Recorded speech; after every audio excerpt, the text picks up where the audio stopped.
अस्सलामु अलैकुम वरहमतुल्लाहि वबरकातुहू। आज का सवाल, आधी आस्तीन वाला लिबास पहनकर नमाज पढ़ना कैसा है? क्या हाफ आस्तीन वाला लिबास पहनकर नमाज पढ़ना दुरुस्त है या नहीं?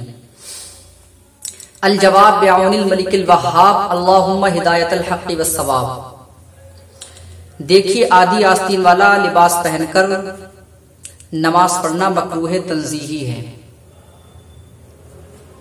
किसी वक्त जब उसके पास दूसरे कपड़े यानी दूसरे पूरी आस्तीन वाले लिबास मौजूद हों, फिर भी वो आधी आस्तीन वाला लिबास पहनकर नमाज पढ़ता है, तब उसके लिए कराहत तंज़ीही है, यानी मकरूह तंज़ीही है। इसी के ताल्लुक से सदरुल शरिया बदरुत तरीक़ा अल्लामा अमजद अली अलैहि रहमा तहरीर फरमाते हैं फतावा अमजदिया में। आप फरमाते हैं कि जिसके पास कपड़े मौजूद हों, यानी दूसरे लिबास पूरी आस्तीन वाले लिबास मौजूद हों, और फिर भी वो सिर्फ नीम आस्तीन वाला लिबास पहनकर, चाहे कमीज हो चाहे कुर्ता हो, ठीक है, वो फरमाते हैं इस तरीके का लिबास पहनकर यानी आधी आस्तीन वाला पहनकर नमाज पढ़ता है तो उसके लिए मकरूह तंज़ीही है, यानी कराहत तंज़ीही है। और आगे आप फरमाते हैं अगर उसके पास लिबास दूसरे मौजूद ना हो, मतलब पूरी आस्तीन वाले दूसरे कपड़े उसके पास मौजूद नहीं है, तब वो नमाज पढ़ता है तो उसके लिए कोई कराहियत नहीं, उसके लिए मकरूह तंज़ीही नहीं। फतावा अमजदिया जिल्द अव्वल सफ़ा 193। अब दूसरा कौल सुनते हैं। नीम आस्तीन यानी आधी आस्तीन वाला लिबास पहनकर जो लोग नमाज पढ़ते हैं, उनके ताल्लुक से मुफ्ती आजम पाकिस्तान हजरत क़िबला मुफ्ती वक़ारुद्दीन क़ादरी रज़वी अलैहि रहमा अपने वक़ारुल फतावा में इरशाद फरमाते हैं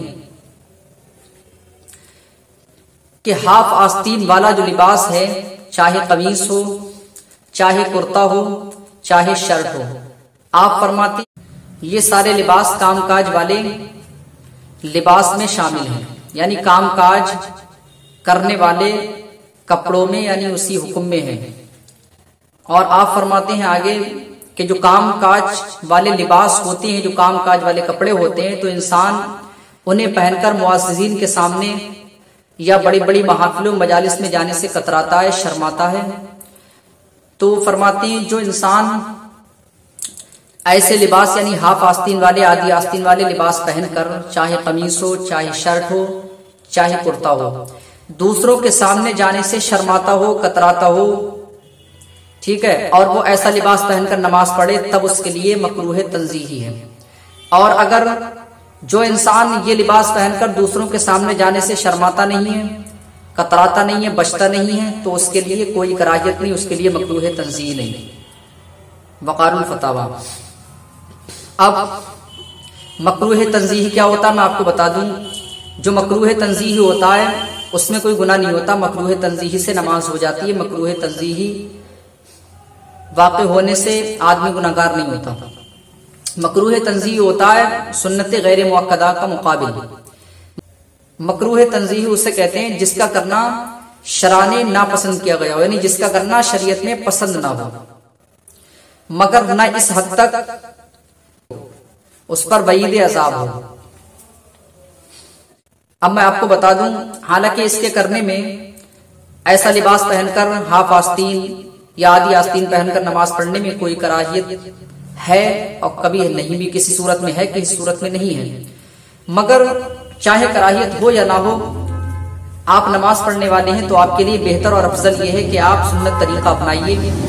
आप नमाज पढ़ने वाले हैं तो आप जब अपने लिबास बनाएं तो आपके लिए बेहतर है कि आप ऐसे लिबास अपने लिए बनाएं, ऐसे लिबास तैयार कराएं जो पूरी आस्तीन वाले हों, क्योंकि आपको नमाज पढ़ना है। दिन में 5 मरतबा फर्ज है आपके ऊपर।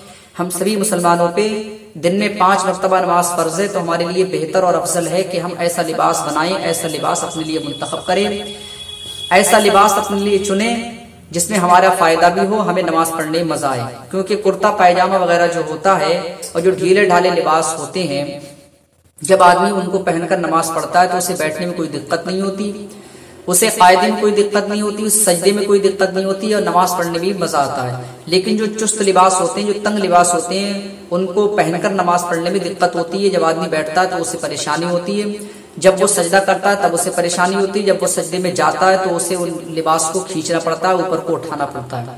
लिहाजा आप अपने लिए ऐसे लिबास बनवाइए जिनकी आस्तीनें पूरी हों और ढीले ढाले हों, जिनको पहनकर नमाज पढ़ने में मजा आए।